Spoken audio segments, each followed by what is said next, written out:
이재명 지사가 딱 보면 지금 민주당하고 문재인 대통령하고 허경영 그 국가혁명당 대표하고 그 중간쯤 어디 있습니다. 그래서 제가 이재명 지사의 그 기본 시리즈에 대해서 가장 신랄하게 비판을 하고 그거는 악성 포퓰리즘이다. 이재명 지사의 기본소득, 또 기본주택, 또 엊그제 발표하신 기본대출 이 세 가지에 대해서 제가 국민의 세금을 그렇게 쓰는 거 아니다.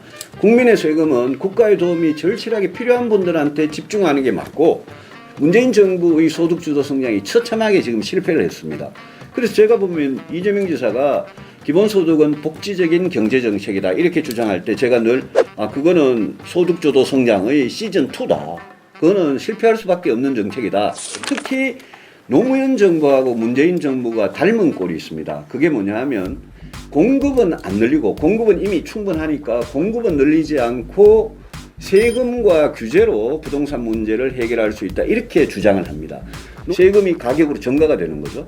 그 다음에 공급이 줄어든 상태에서 규제만 늘리고 세금만 높이니까 집값이든 전월세든 천정부지로 그냥 완전히 그 문재인 대통령께서 미친 집값, 미친 전월세라고 표현하셨는데 딱 그렇게 되고 말았습니다. 그래서 제가 대통령이 되면 수도권부터 해결하겠다. 그것도 기본소득과 공정소득의 근본적인 차이점, 그리고 결국 대한민국이 공정소득을 지향해야 하는 이유는 무엇인지 간략하게 설명해 주시면 감사하겠습니다. 이재명 지사 말씀하시는 기본소득이라는 거는 우리가 여러분들이 이 국민을 위해서 쓸 수 있는 예산이 이래 100이라고 있다 칩시다. 그러면 이재명 지사가 말씀하시는 그 기본소득은 그 100이라는 예산을 전 국민한테 그냥 n분의 1로 5천만 분의 1이겠죠. 똑같이 나누어 드리는 게 그게 기본소득입니다. 제가 말씀드리는 공정소득은 똑같은 그 100이라는 예산을 국가의 도움이 진짜 필요한 분들, 예컨대 무슨 청년 실업자, 저소득 빈곤층, 독거노인 고생하시는 분들 우리 주변의 어려운 이웃들을 위해서 집중적으로 쓰자는 겁니다. 그래서 제가 이 문제를 가지고 공정소득과 기본소득 이 대립을 가지고 사실 지난해부터 이재명 지사가 기본소득 이야기할 때 또 경기도에서 전 경기도 도민한테 1,300만 경기도민한테 똑같이 10만 원씩 나눠줄 때 제가 그랬습니다.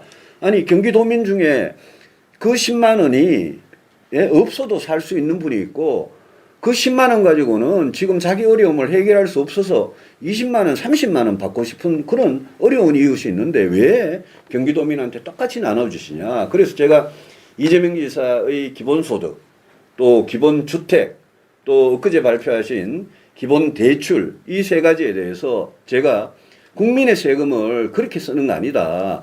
국민의 세금은 국가의 도움이 절실하게 필요한 분들한테 집중하는 게 맞고 그걸 받지 않더라도 자기 힘으로 열심히 해결해서 자기가 문제를 해결할 수 있는 그런 국민들한테는 안 드리는 게 국민 세금을 아껴 쓰는 거다. 이렇게 이야기를 했습니다. 이재명 지사의 기본소득과 기본주택, 기본대출 이거를 만약 그분이 대통령이 돼가지고 진짜 이런 정책을 추진하면 지금 20대, 30대, 40대는 나중에 나이가 들면 완전히 빚더미에 앉게 됩니다.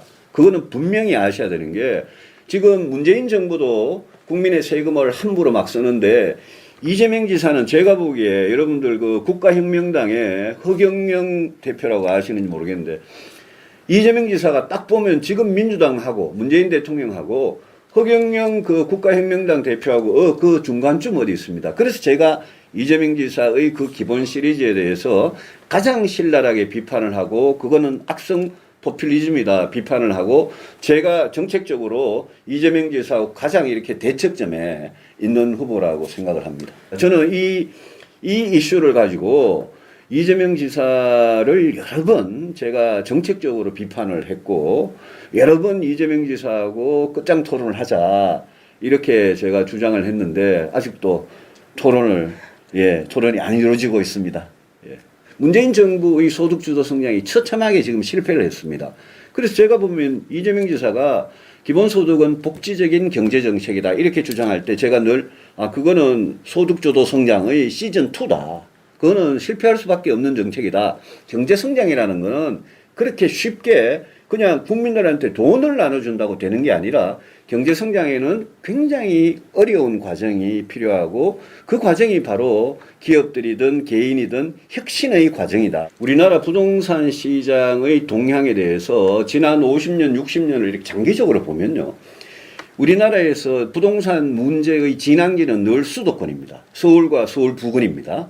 그런데 서울의 아파트 값 가격들이 한때 한 10년 정도 안정된 적이 있었습니다. 그게 뭐냐? 그게 분당 일산 그 1기 신도시가 공급이 확대됐을 때 서울의 아파트 가격이 안정이 됐었습니다. 그 이외에는 서울의 아파트 가격이 안정된 적이 거의 없이 됐고, 특히 노무현 정부하고 문재인 정부가 닮은 꼴이 있습니다. 그게 뭐냐 하면 공급은 안 늘리고, 공급은 이미 충분하니까 공급은 늘리지 않고 세금과 규제로 부동산 문제를 해결할 수 있다, 이렇게 주장을 합니다. 노무현 정부 때 그걸 했었고, 지금 문재인 정부도 그거보다 더 세게 25번의 부동산 정책을 하면서 세금 강화하고 규제 강화했습니다. 공급은 안 늘리고. 그러니까 여러분 어떻게 됐습니까? 이게 그냥 내 집을 가진 사람들한테도 고통을 엄청나게 줬지만, 내 집을 안 가지고 내가 전세, 월세를 살아야 되는 사람들한테도 지금 전월세 가격이 엄청나게 올랐지 않습니까? 왜 그렇게 되느냐? 세금을 더 매기면 그게 결국은 전월세로 전가가 되고 세금이 가격으로 전가가 되는 거죠. 그 다음에 공급이 줄어든 상태에서 규제만 늘리고 세금만 높이니까 집값이든 전월세든 천정부지로 그냥 완전히 그 문재인 대통령께서 미친 집값, 미친 전월세라고 표현하셨는데 딱 그렇게 되고 말았습니다. 그래서 제가 대통령이 되면 수도권부터 해결하겠다. 그것도 LH공사 같은 공기업이 개발을 주도하는 게 아니라 민간기업들이 수도권에 100만 호 공급을 하도록 해서, 공급이 시작되면 저는 시장에 분명한 시그널을 줘서 가격이 안정될 거라고 생각하고, 저는 다른 세금은 몰라도 부동산 세금은 낮춰야 된다고 생각합니다. 이 정부 들어서 너무 높아가지고 어지간한 중산층 서민들은 그 부동산 세금의 고통을 다 받고 있다고 생각합니다.